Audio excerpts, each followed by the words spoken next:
Hi friends, welcome to my channel. ఈరోజు video చాలా ఇంట్రెస్టింగ్గా ఉందండి. వీడియోని ఎక్కడ స్కిప్ చేయకుండా ఎండ్ వరకు చూసేయండి. ఇక గగన్ వంశీతో ఇక మాటలు చాలించండి.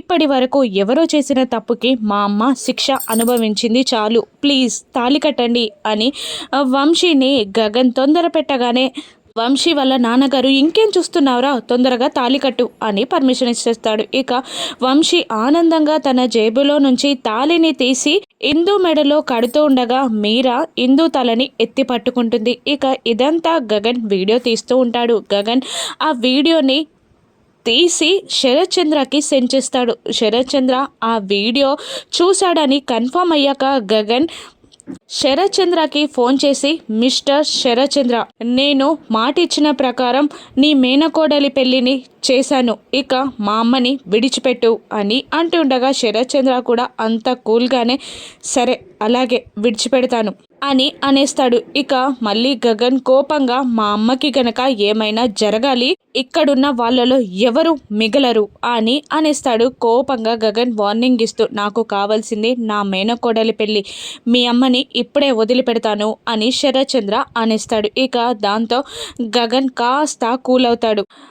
శరత్ చంద్ర రౌడీలకి కాల్ చేసి ఆవిడని వదిలిపెట్టేయండి అని అనగానే ఒక రౌడీ వెళ్ళి శారదతో, మేడం మీరిక వెళ్ళొచ్చు అని అనేస్తాడు. ఇక శారద భయపడుతూనే హాల్లోకి వస్తుంది. మరోవైపు గగన్ని చూసి ఇందు చేతులెత్తి దండం పెడుతుంది. తన పెళ్లి జరిపించినందుకు వంశీ కూడా చేతులెత్తి దండం పెడతారు.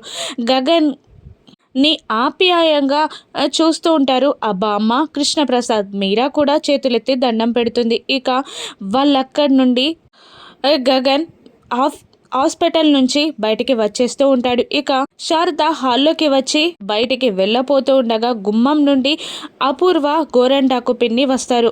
అపూర్వని చూసి శారద భయపడుతూ ఉంటుంది. దాన్ని ఆపండిరా అని శారద అంటూ ఉండగా, మేడం సార్ తనని వదిలిపెట్టమని చెప్పారు అని అంటుండగా, అందుకే మీరు వదిలిపెడతారనే నేనొచ్చాన్రా అని అపూర్వ అంటూ ఉండగా అక్కడున్న రౌడీలందరూ కన్ఫ్యూజ్ అయి అపూర్వాని చూస్తూ ఉంటారు. ఏరా రంగా, నీకు ఇంతవరకే పెళ్లి కాలేదన్నావు కదా, ఈరోజు నీ పెళ్లి కూతురు ఎవరో తెలుసా, ఈ శారదానే అని అనగానే శారద షాక్ అవుతూ ఉండగా శారదానే చూసి రౌడీ సిగ్గుపడుతూ ఉంటాడు. ఆ రౌడీ అపూర్వ కాళ్ళ మీద పడి, మేడం మీరు అమ్మోరు తల్లి, నాకు డబ్బులు ఇవ్వడమే కాకుండా నాకు పెళ్లి జరిపిస్తున్నారు, ఇంత మంచి పిల్లని నాకిస్తున్నారు అని అంటూ రౌడీ అపూర్వ కాళ్ళపై పడిపోతాడు. ఇక శారద కోపంగా, అపూర్వ నువ్వు తప్పు చేస్తున్నావు, నా కొడుక్కి తెలిస్తే నిన్ను బ్రతకనివ్వడు అని అంటుండగా అపూర్వ గట్టిగా రంగమ్మ అని అరుస్తుంది. ఇక ఒక ఇద్దరు ఆడవాళ్ళు వచ్చి శారదాన్ని గట్టిగా పట్టుకుంటారు. దీన్ని పెళ్లి కొడుకుల రంగా తాళి కట్టడానికి శారదాన్ని పెళ్లి కూతుర్లా ముస్తాబ్ చేసి తీసుకురండే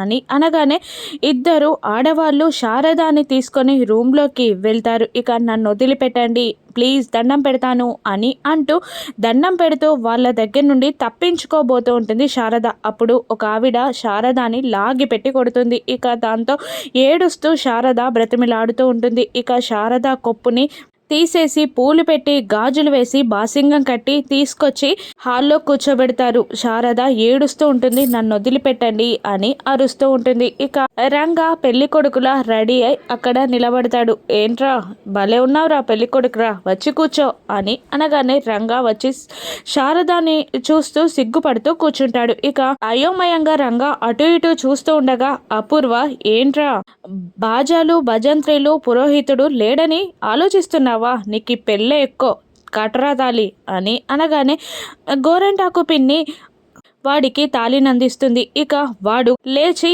సిగ్గుపడుతూ తాళి కట్టబోతుండగా శారద, వద్దు వద్దు నన్ను వదిలిపెట్టండి అని ఏడుస్తుండగా, వదలరా అని అంటూ ఒక వాయిస్ వినబడుతుంది. ఎవరిదా వాయిస్ అని అందరూ ఆశ్చర్యంగా పక్కకి తిరిగి చూడగానే ఇక అక్కడ భూమి ఒక కత్తిని పట్టుకొని నిలబడిపోతుంది. ఇక భూమిని చూసి అపూర్వ ఎగతాళిగా నవ్వుతూ, ఈ సింహాన్ని ఆపడానికి చిట్టెలుక వచ్చిందిరా అనగానే భూమిని చూసి అందరూ నవ్వేస్తూ ఉంటారు. నువ్వు కట్టరా తాళి అని మళ్ళీ అపూర్వ ఆ రంగాని అనగానే రంగా తాళి కట్టబోతూ ఉంటాడు. ఇంతలో ఆపమంటే నీకు చెవులు వినబడట్లేదారా అని రంగాని తిడుతూ భూమి సడన్గా వెళ్ళి అపూర్వ గొంతుపై కత్తి పెడుతుంది. ఇక తాళి కట్టు, ఇప్పుడు నువ్వు అక్కడ తాళి కడితే ఇక్కడ పీక తెగుతుంది అని అనేస్తుంది భూమి. ఇక అపూర్వ కూడా భయంతో వణికిపోతూ ఉంటుంది. రౌడీ ఒక్క నిమిషం ఏం చేయాలో తెలియక అటు ఇటు చూస్తూ ఉంటాడు. ఏం చేయమంటారు అమ్మోరు అని రంగా అడుగుతుండగా పీక మీద కత్తిని చూసి ఇంకా ఏం చేయమంటావంటావేంట్రా, వదిలేయ్ అని అంటూ ఉంటుంది అపూర్వ. అమ్మోరు, నేను చాలా ఆశపడ్డాను నా పెళ్ళి జరుగుతుందని. నా పెళ్ళి కోసం మీరు ఒక్కసారి చచ్చిపోలేరా అని రంగా అనగానే అపూర్వ షాక్ అవుతుంది. ఇక అక్కడున్న మిగతా రౌడీలు ఏంట్రా ఏం మాట్లాడుతున్నావు అని రంగాని బెదిరిస్తుండగా, లేక నాకు పెళ్ళి జరుగుతుందిరా, నా పెళ్ళి కోసం మనమందరం ఒక్కటి కాలేమా అని రంగా అనగానే రౌడీలందరూ ఒక్కటైపోతారు. అపూర్వ షాక్ అయి చూస్తూ నిలబడిపోతుంది. భూమి కూడా రౌడీల పనికి షాక్ అవుతుండగా పక్కనున్న గోరెంటాకు పిన్ని పాముకి పాలు పోసి కాటేయించుకోవడం అంటే ఇదేనేమో అని అనుకుంటూ ఉంటుంది. ఇక రంగా మళ్ళీ వంగి శారదా మెడలో తాళి కట్టబోతూ ఉండగా భూమి రంగా మెడకే కత్తి పెడుతుంది.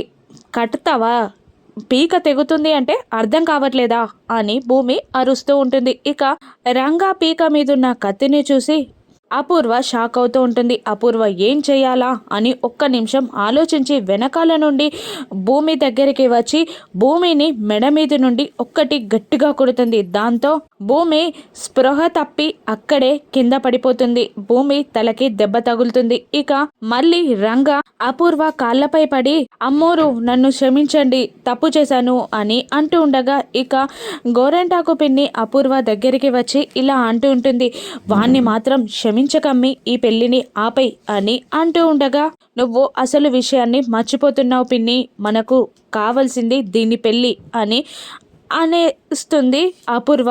కట్రా తాళి అని మళ్ళీ రంగాతో అపూర్వ అంటూ ఉంటుంది. ఇక రంగా మళ్ళీ లేచి శారద మెడలో తాళి కట్టబోతూ ఉండగా భూమి అని అరుస్తూ ఉంటుంది శారద. కానీ భూమి తలకి దెబ్బ తగలడంతో అలాగే స్పృహ తప్పి పడిపోయి ఉంటుంది. శారద ఏడుస్తూ ఉంటుంది. రంగా తాళి కట్టబోతూ ఉండగా తన పగ తీరినట్టు అపూర్వ అలా చూస్తూ ఉండిపోతుంది. ఇప్పుడు శారద పెళ్లిని ఆపేదెవరు? గగన్ వచ్చి శారద పెళ్లిని ఆపి ఆ రౌడీ చేత మళ్ళీ అపూర్వకి పెళ్లి చేపిస్తాడా? గగన్ అపూర్వ అంతూ ఏ విధంగా చూస్తాడు? శరత్ చంద్రకి అపూర్వ నిజస్వరూపం తెలిస్తే ఏమవుతుంది? ఇప్పుడు శారదాని భూమి కాపాడుతుందా, గగన్ కాపాడుతాడా? రాను ఎపిసోడ్స్లో చూద్దాం. Thank you for watching.